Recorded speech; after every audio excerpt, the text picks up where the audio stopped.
Capítulo 1. Bahia ou Salvador, Brasil. 29 de fevereiro.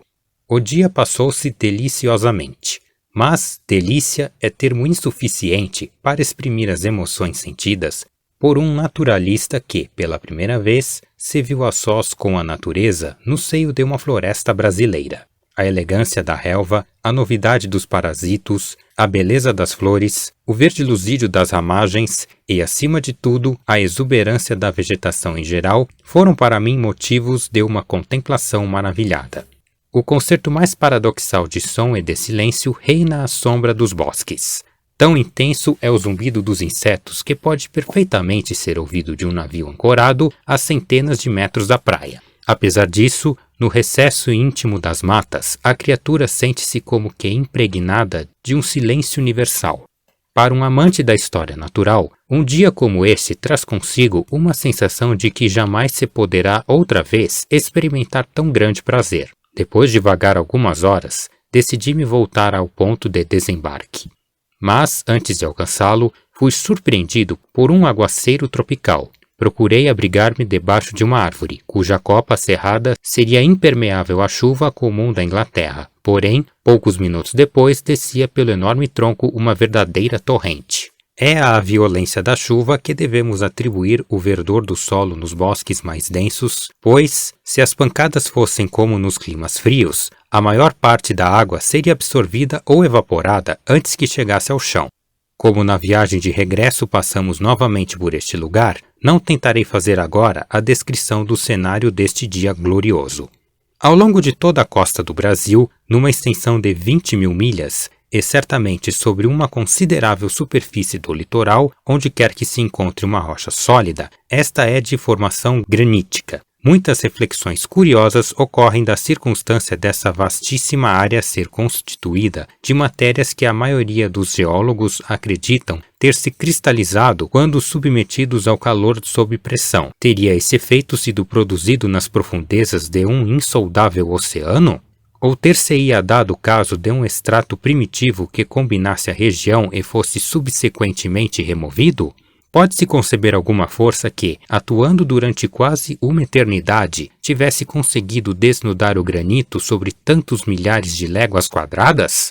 Num local não distante da cidade, onde um riacho deságua no mar, observei um fato que se relaciona com um assunto discutido por Humboldt. Nas cataratas dos grandes rios Orinoco, Nilo e Congo, as rochas sieníticas são cobertas de uma substância negra que lhes dá a aparência de um polimento com plombagina. A camada extremamente fina é constituída de óxidos de manganês e ferro, segundo análises de Berzelius. No Orinoco, essa ocorrência se verifica sobre os rochedos periodicamente lavados pelas inundações e somente nas localizações em que a correnteza é muito rápida. As rochas são negras onde a água é branca, no dizer dos índios. Nesses rochedos, porém, a camada, ao invés de ser negra, é de um pardo rico e parece consistir somente da matéria ferruginosa.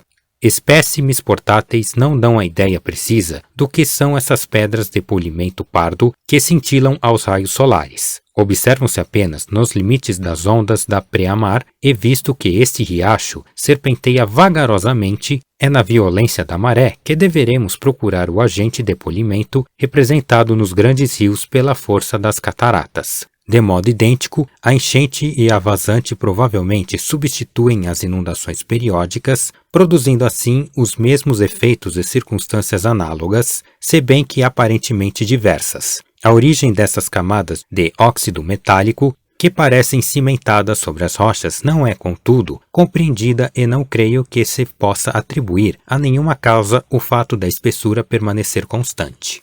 Divertiu-me certo dia observar os hábitos do Diodon antenatus, num exemplar apanhado quando nadava na vizinhança da praia. Este peixe de pele flácida, como é sábio, goza de singular propriedade de distender o corpo numa forma esférica.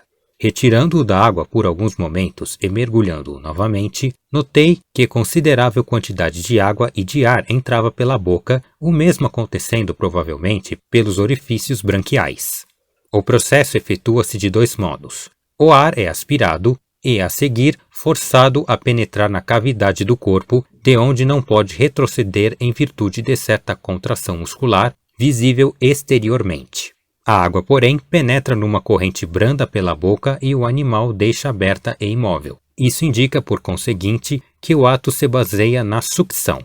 A pele do ventre é muito mais flácida do que a do dorso, e durante a inflação, portanto, a superfície inferior distende-se muitíssimo mais do que a superior e, como consequência, o peixe se apresenta flutuando de costas. Cuvier duvida que o Diodon nessa posição possa nadar. Entretanto, o animal pode mover-se tanto em linha reta como voltando-se para outro lado. Este último movimento é efetuado exclusivamente pela ação das barbatanas peitorais, a cauda ficando pendida e inativa.